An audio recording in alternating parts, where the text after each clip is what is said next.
जय श्री कृष्णा दोस्तों, बियसरा फैमिली में आपका स्वागत है। दोस्तों, इस बार सावन के महीने में बहुत ही सर्वार्थ सिद्ध योग बना हुआ है। 9 भाग्यशाली राशियां ऐसी हैं जिनको संतान के पुत्र के बहुत ही श्रेष्ठ और सर्वार्थ सिद्ध योग बने हुए हैं। इनको निश्चित ही संतान सुख की प्राप्ति होगी। साथ ही अगर इस सर्वार्थ सिद्ध योग में अगर आप शिवलिंग पर एक वस्तु चढ़ाकर अगर 5 दिन उसको खा लेते हैं तो यकीन मानिए आपको संतान की प्राप्ति, अगर आपको पुत्र की कामना है तो पुत्र की प्राप्ति अवश्य ही होगी। दोस्तों, इस उपाय को आप सावन के किसी भी सोमवार में कर सकते हैं। पहला सोमवार, दूसरा या तीसरा या चौथा। दोस्तों, किसी भी सोमवार में आपको ये उपाय करना है और निश्चित ही आपको मनवांछित संतान की प्राप्ति अवश्य ही होगी। इस दिन आप पंचामृत से भगवान शंकर का यानी शिवलिंग का अभिषेक अवश्य करें और साथ ही माता पार्वती के लिए एक छोटी सी लाल चुन्नी और भगवान शंकर के लिए स्वापी या एक छोटा सा रुमाल अवश्य लें। और इस दिन आपको देखिए, अगर पति पत्नी मिलकर सच्चे मन से एक साथ भगवान शंकर का जलाभिषेक करते हैं तो यकीन मानिए जो आपकी मनोकामना है वो अवश्य पूरी होगी। साथ ही दोस्तों, भगवान शंकर की पूजा में भगवान शंकर की प्रिय वस्तु बेलपत्र, आप जो स्त्री है अगर वो अपनी उम्र के हिसाब से ले जाए तो बहुत ही श्रेष्ठ माना जाता है। उनको धोकर उनकी चिकनी साइड या तो आप ओम नमः शिवाय लिखें या फिर चंदन का तिलक लगा सकते हैं। साथ ही दोस्तों, भगवान शंकर की पूजा में आप भांग, धतूरा, बेलपत्र, अक्षत, रोली, चंदन, कलावा अवश्य लेकर जाएं और भगवान शंकर के पूजन अवश्य करें। अगर पति पत्नी मिलकर करते हैं तो बहुत ही श्रेष्ठ, नहीं तो दोनों में से कोई भी कर सकता है। सबसे पहले देखिए गणेश जी का पूजन अवश्य करें। उसके बाद शिवलिंग पर पतली सी धार अर्पित करते हुए ओम नमः शिवाय कहते हुए आप शिवलिंग पर जल अवश्य अर्पित करें। साथ ही जो भी वस्तु आप ले गए हैं दोस्तों, बेलपत्र जो स्त्री है अपनी उम्र के हिसाब से ले जाए, नहीं तो आप 7, 11, 21 कितने भी चढ़ा सकते हैं। ओम नमः शिवाय कहते हुए बेलपत्र अवश्य अर्पित करें और भगवान शंकर को दिन देखिए 2 केले का भोग अवश्य लगाना चाहिए।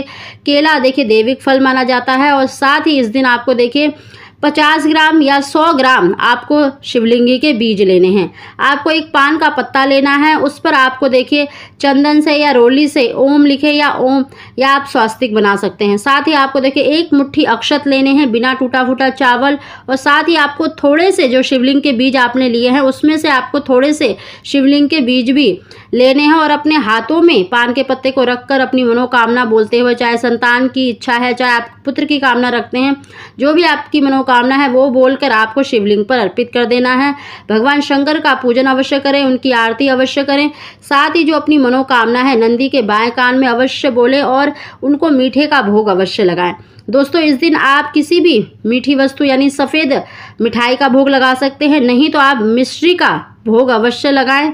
अगर आपको देखिए धतूरे का फूल मिल जाए या आंकड़े का फूल मिल जाए या फिर कनेर का सफ़ेद या पीला फूल मिल जाए तो वो भी अवश्य चढ़ाएं, क्योंकि देखिए संतान प्राप्ति के लिए पुत्र की कामना रखते हैं तो इन फूलों को चढ़ाने से शीघ्र ही आपको संतान सुख प्राप्त होता है, इसलिए ये वस्तु भी अवश्य चढ़ाएं। दोस्तों, भगवान शंकर का पूजन करने के बाद देखिए आपने जो शिवलिंग के बीज लिए हैं वो आपको उठा लेने हैं। साथ ही आपको एक बेलपत्र उठाना है और आप अक्षत, अगर आपको अक्षत आपने जो चढ़ाए हैं या वो या दूसरों के चढ़े हुए थोड़े से अक्षत भी अवश्य ले आएं।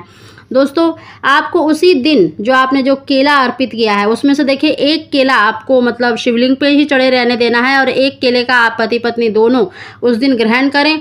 और दूसरे दिन मंगलवार के दिन जो आपने शिवलिंग के बीज लिए हैं उनको और चावल जो उठाए हैं उनको एक साथ पीस कर आपको देखिए 5 दिन तक, अगर आप पुत्र की कामना रखते हैं तो बछड़े वाली गाय के दूध के साथ ले लें, मतलब ब्रह्म मुहूर्त में खाली पेट ही लेना है।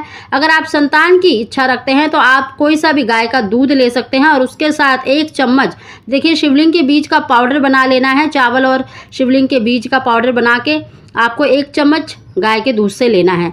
साथ ही दोस्तों, रात्रि के समय सोमवार के दिन आपने जो बेल पत्र उठाया है उसको आप अपनी नाभि पर रखकर सोएं। दूसरे दिन उस बेल पत्र को आप किसी भी पौधे के गमले में दबा दें।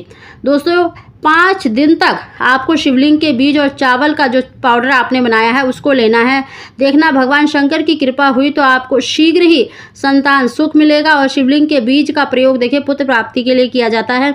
अगर आप पुत्र की कामना रखते हैं तो बछड़े वाली गाय के दूध के साथ अवश्य लें, आपकी जो मनोकामना है वो अवश्य पूरी होगी। तो बहुत ही सर्वार्थ सिद्ध योग है, इसमें भगवान शंकर का जलाभिषेक अवश्य करें। सच्चे मन से उनसे अपनी प्रार्थना अवश्य बोलें, तो यकीन मानिए आपकी जो मनोकामना है वो अवश्य पूरी होगी। तो साथ ही दोस्तों, सावन के महीने में बहुत ही सर्वार्थ सिद्ध योग बना हुआ है। 9 भाग्यशाली राशियों को बहुत ही शेष लाभ मिलने के योग बन रहे, भगवान शंकर की कृपा होने वाली है। इन भाग्यशाली राशियों में सबसे पहली जो राशि है मेष, वृष, मिथुन, कर्क, सिंह, कन्या, वृश्चिक, धनु, कुंभ और मीन। ये भाग्यशाली राशियां ऐसी हैं जिनको बहुत ही श्रेष्ठ पुत्र संतान प्राप्ति के बहुत ही अच्छे योग बन रहे हैं। दोस्तों, इस उपाय को अवश्य करें, निश्चित ही आपको मन वांछित संतान की प्राप्ति होगी। दोस्तों, अगर आपको हमारी जानकारी वीडियो पसंद आई हो तो इसको लाइक शेयर जरूर करें। आप सभी को जय श्री कृष्ण।